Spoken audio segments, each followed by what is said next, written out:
Bonjour, eh bien aujourd'hui c'est samedi et nous avons une journée absolument radieuse.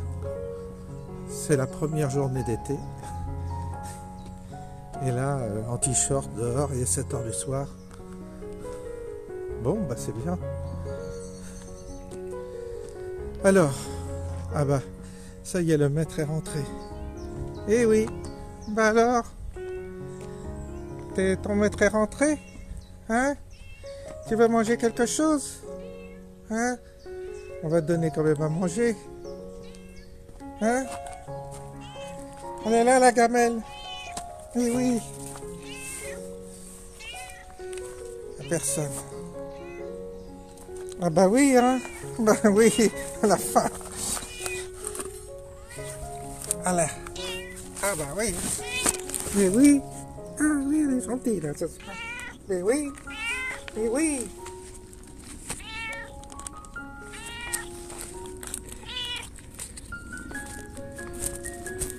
Allez. Oh là là, elle se régale.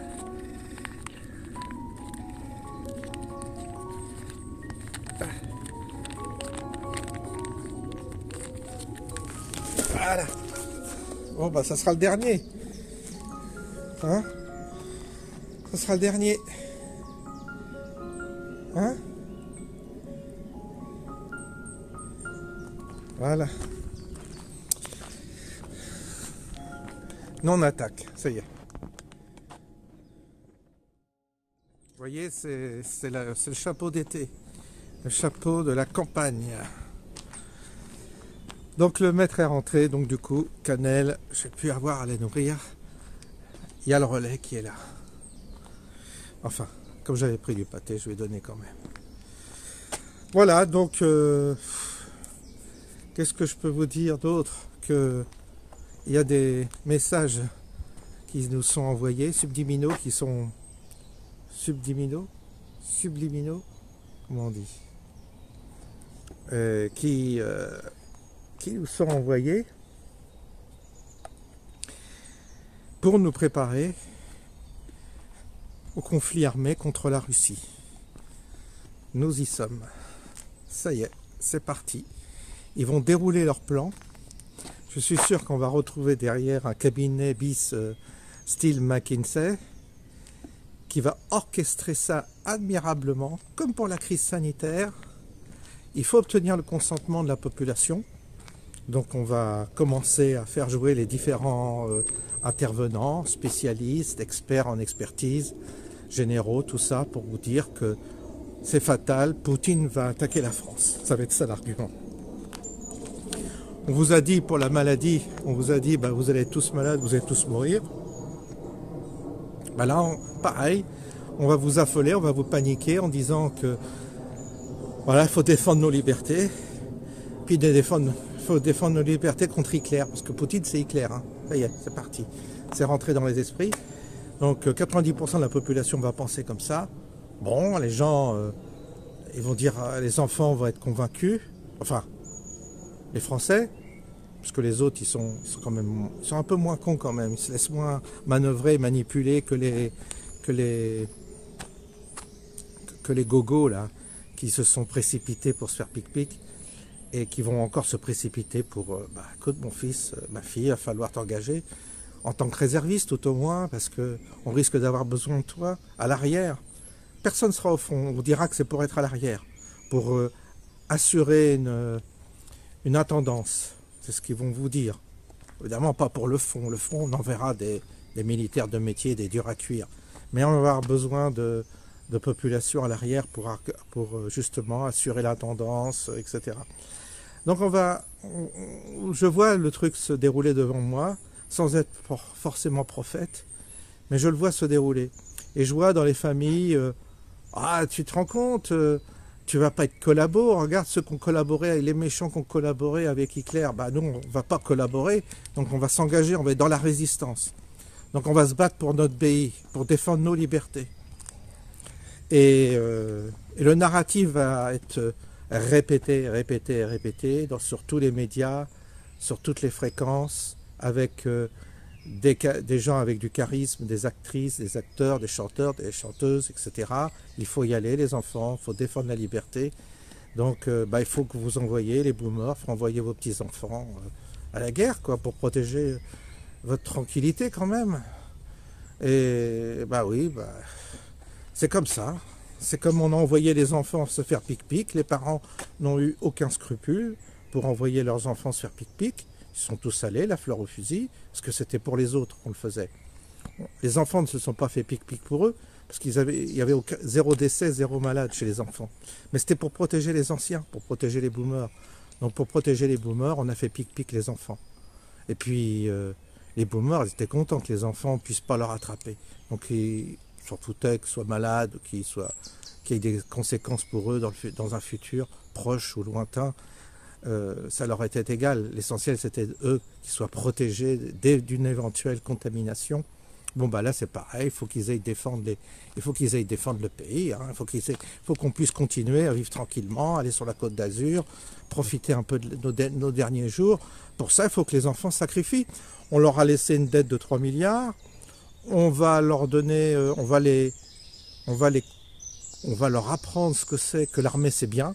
Bon, nous, on était antimilitaristes, hein. Mais maintenant, il faut être pro-militaire. Maintenant que c'est plus nous qui y allons, c'est comme les gens qui sont pour la retraite à 65 ans, 67 ans. Nous, on l'a eu à 59. Il y en a beaucoup qui sont partis avant 60 ans parce qu'il y avait des plans de départ avancés pour certains. Donc, on a profité à fond de nos retraites. À 60 ans, on a pris notre retraite. Vous, les jeunes, vous aurez même peut-être pas de retraite. Et puis, il va falloir aimer l'armée maintenant. Nous, on est anti-militariste, mais maintenant, on est pro-militariste. Dans la mesure où nous, on n'a plus en âge de s'engager, de perdre notre vie, c'est normal que vous soyez pro-armée. Donc, écoutez bien notre président de la République, il va vous dire ce qu'il faut faire. Alors, on va faire un recensement serré de vos qualités, de vos dispositions.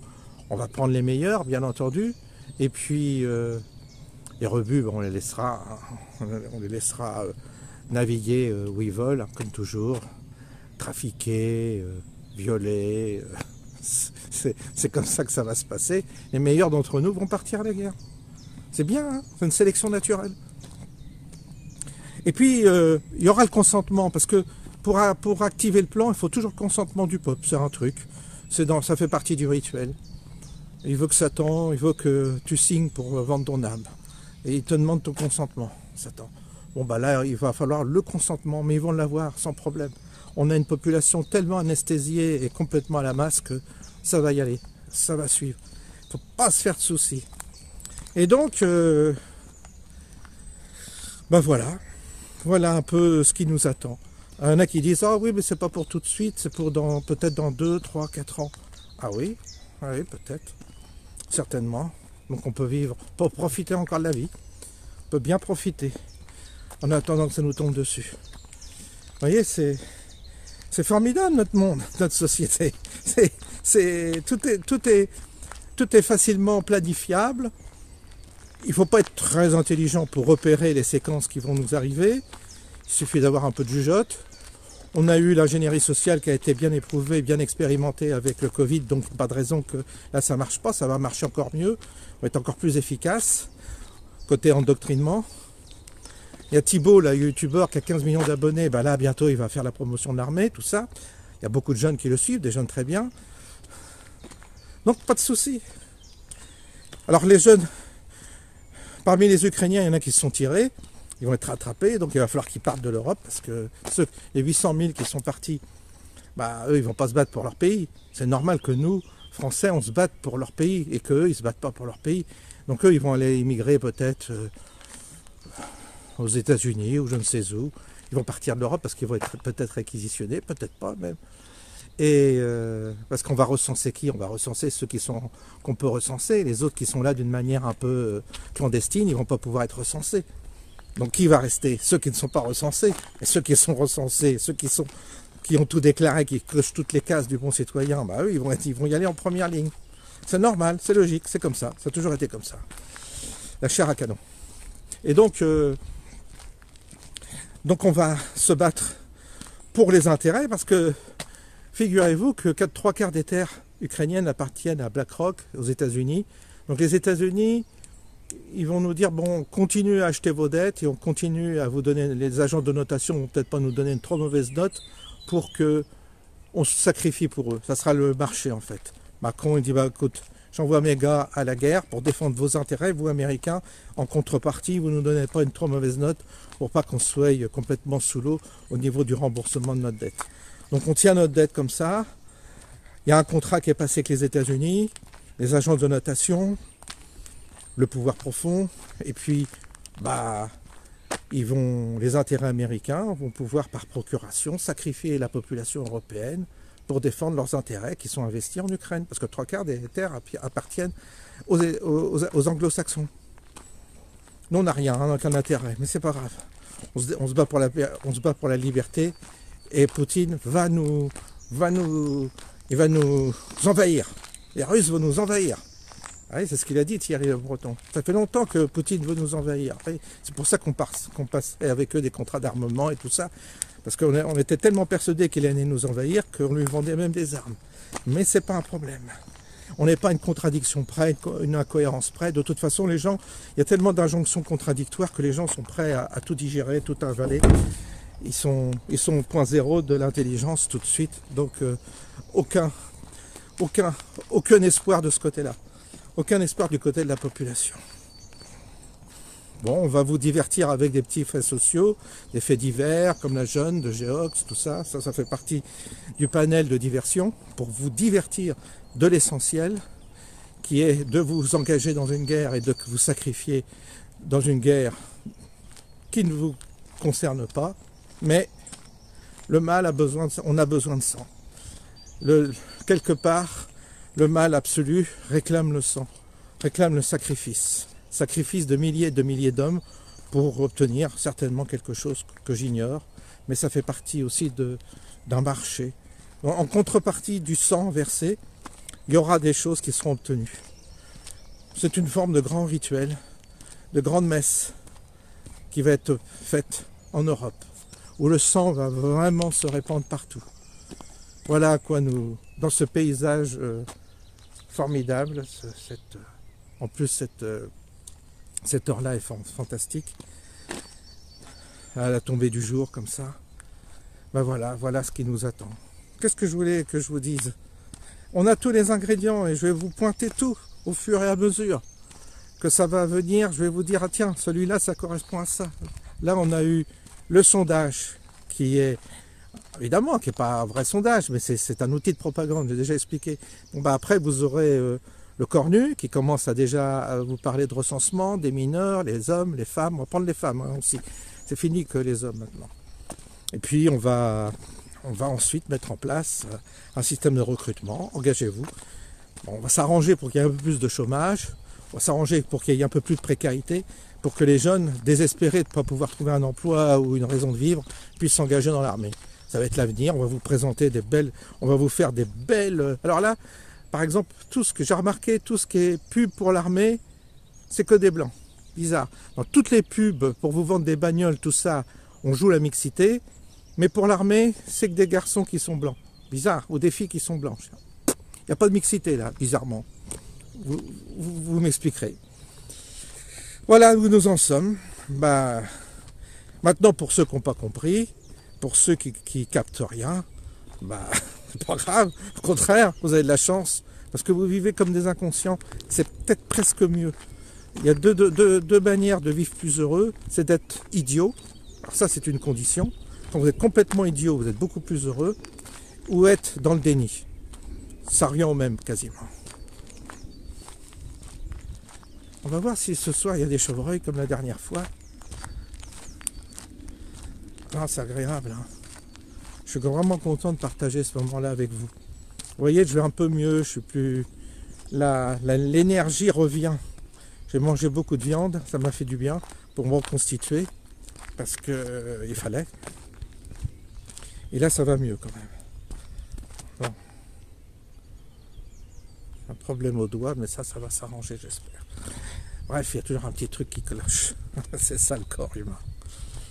Donc oui, journée apaisante. J'ai beaucoup discuté avec Marc aujourd'hui, qui est un de mes abonnés avec lequel j'ai communiqué, on s'est reçu. Lui, il est un peu angoissé, me dit-il. Donc, on a tous des tempéraments différents. Est-ce que je suis angoissé? Non, je ne pense pas être angoissé. Je suis exaspéré par l'inertie. Ce qui m'exaspère le plus, c'est le côté endormi des gens. Si aujourd'hui, il y avait des mobilisations monstres pour réclamer la paix, pour arrêter l'œuvre de cet état profond, tout ça, je serais galvanisé, je serais heureux. Mais il n'y a pas cet engouement, il n'y a pas. Et ça me rend triste qu'on soit obligé de ramer comme ça, de répéter la même chose, de répéter, et d'être pris pour je ne sais quoi, des complotistes, de ne pas être pris au sérieux, de ne pas être entendu. Alors que pour le Covid, on avait raison, pour le pass sanitaire, on avait raison. Toutes les études aujourd'hui qui sortent prouvent qu'on avait raison, plus que raison. Le confinement a été pire, c'était une décision politique pire, mais c'était l'ingénierie sociale. Donc c'était une opération pour tester en grandeur nature des comportements, la manière de soumettre le peuple. Et ça, ils prétendaient que c'était complotiste. Les effets secondaires, ils sont en train d'étouffer tout ce qui sort. Il y en a plein partout. J'en entends parler dans les cabinets, tout ça. C'est autour de moi des gens qui sont dans le domaine médical et qui m'en parlent. Etc. Et vous avez beau avoir eu raison, vous n'êtes pas reconnu pour autant. Vous n'êtes pas considéré pour autant. L'inertie continue. Les gens continuent à avoir le nez dans le guidon, à ne pas réfléchir, à ne pas comprendre, à ne pas voir, à ne rien entendre. Chacun est dans sa petite bulle, sa petite sphère. Alors ça spécule, ça fait des petites réunions, ça regarde des vidéos. Oui, je sais, mais il n'y a pas un engouement collectif pour défendre nos libertés, nos vraies libertés, de ne pas se laisser entraîner dans un conflit armé. Il faut dire qu'on n'est pas aidé par l'opposition. Le Rassemblement national, c'est une catastrophe. Zemmour, il dit rien là-dessus. Et pourtant, il doit penser la même chose, j'imagine. Même Philippe de Villiers, c'est gentil ces réunions du vendredi soir, mais voilà, on se fait plaisir, on se fait plaisir, mais quoi? Qu'est-ce que ça donne? Rien. Tout ça ne donne rien. Pourquoi? Parce que personne ne bouge, personne n'entraîne, personne ne met en place des systèmes de résistance, mais vraiment efficaces, à grande échelle, des grosses manifestations avec une contre-offensive médiatique. Non, il n'y a pas. Il y a vraiment un gros problème là. Et là, malheureusement, le rouleau compresseur, il avance, comme toujours. Ça sent mille inéluctable, c'est ça qui m'exaspère. Mais sinon, je ne pense pas être angoissé. Je ne pense pas être angoissé. Parce que j'ai rien à perdre, moi. J'arrive à la fin de ma vie, je suis tout seul, j'ai pas d'enfant, je ne suis pas concerné en réalité. Moi, je sais que je vais finir, paf, puis voilà, c'est terminé. Alors que ceux autour de moi, beaucoup ont des enfants, ont des familles, ont des petits-enfants, ont du patrimoine à transmettre, à plein comme ça. Qu'est-ce qu'ils font ces gens-là? Qu'est-ce qu'ils font? C'est ça qui me surprend. Puis les jeunes, n'en parlons pas, je me demande qu'est-ce qu'ils font. Ils s'amusent, ils jouent au jeu, ils vont en boîte de nuit, je sais pas. Ils regardent des films. Ils vivent par procuration à travers des séries Netflix. Sûrement. Voilà, nous en sommes. Il faut dire que tout le monde est tellement séparé dans son petit coin qu'il n'y a plus de solidarité. Évidemment, on a cassé l'esprit communautaire, l'esprit de solidarité, donc c'est normal. Tout est émietté, les consciences sont émiettées et sont incapables de se retrouver pour créer quelque chose. Moi, je disais à Marc, là, je l'avais au téléphone, je lui dis, tu sais, j'ai essayé avec les gilets jaunes, j'avais reçu des gens chez moi, tout ça, j'avais essayé d'initier Alors après, vous invitez, vous attendez que chacun invite son tour, puis qu'on discute, qu'on parle, mais non, ça c'est pas suivi. Qu'il y a une, vous voyez, que ça reste là, voilà. Vous invitez, alors vous créez, vous essayez de créer un groupe, vous essayez de créer une dynamique à votre niveau, un petit noyau, pour ensuite qu'il se développe. Il n'y a rien à faire, ça prend pas. Ça peut pas se faire. Bon. Donc il faut l'accepter. Et les trucs, la Solidaris ou je sais quoi, c'est fini, ça n'existe plus, j'ai pris contact, ça n'existe plus. Ça répond pas d'ailleurs. J'ai reçu le mail 3 mois après, bah non, c'est fini, c'est dissous. Non, ça tient pas. Ça tient pas. Ce qui tient, c'est les groupes de boules, les gens qui se retrouvent aux boules, ça marche. Les remis-cubes, ils se retrouvent autour du remis-cube, ils jouent au remis-cube, tout ça, ça fonctionne. Mais quand il s'agit de créer un noyau de résistance pour justement contrecarrer le système, il n'y a plus personne. Puis ils ont tous peur qu'on va leur nom. Tout le monde a peur, il y a une lâcheté collective incroyable. Tout le monde a peur, ah non, faut pas qu'on voie mon nom, faut pas surtout que je sois pris, faut pas que je sois repéré. Alors, qu'est-ce que vous voulez faire avec ça? Tout le monde flippe. Alors, ils flippent tous. Remarquez, il y a de quoi flipper peut-être, parce que des fois les répercussions sont dures. Hein. Quand vous vous retrouvez en garde à vue, comme la petite là, c'est sûr que c'est pas marrant. Avec une perquisition, c'est pas marrant non plus. Parce qu'ils collaborent, les flics et tout. Hein. Ils n'ont pas compris non plus. Les agriculteurs, vous avez vu, on n'entend même plus parler. Fini. Allez, on les passe par perte et profit. De toute façon, les contrats continuent, les accords internationaux continuent à être signés. Au détriment des agriculteurs, tout ça, mais c'est pas grave. L'Ukraine, c'est pareil, on va se faire venir du blé, bon marché, tout ça. On va tuer tous nos céréaliers, mais c'est pas un problème. De toute façon, c'est foutu. Il n'y a rien qui arrive à prendre. Non. Parce que chacun pense que... Ce qui nous tue, c'est que chacun pense qu'il va tirer son épingle du jeu. Chacun croit à ce mythe que tout seul dans son coin, chacun pense qu'il est assez malin pour tirer son épingle du jeu. Ça marche pas comme ça, ça marchera pas comme ça. Mais le jour où ça va arriver, ça va être panique à bord, ça va être l'affolement, et je vous dis pas. Là, on va se marrer. On en reparlera, vous verrez. S'il y a encore Internet, tout ça, on en reparlera. En tous les cas, c'est bien agréable. Wow. Ça faisait longtemps que c'était pas arrivé un temps comme ça. Ah, j'aime bien la chaleur. Je dois dire que c'est vrai que des fois je me pose la question d'aller dans un pays quand même avec un meilleur climat. Parce que ça aide normalement. Il n'y a pas à dire. Alors peut-être que je vais me décider un jour de déménager, d'aller dans le sud. Mais bon, on verra. Après c'est une question de moyens financiers. C'est ça le problème. Avec mon budget, ça risque de coincer. Je risque d'avoir une petite cabane. Voilà. On se dit bonne soirée, bon dimanche. Et puis à bientôt.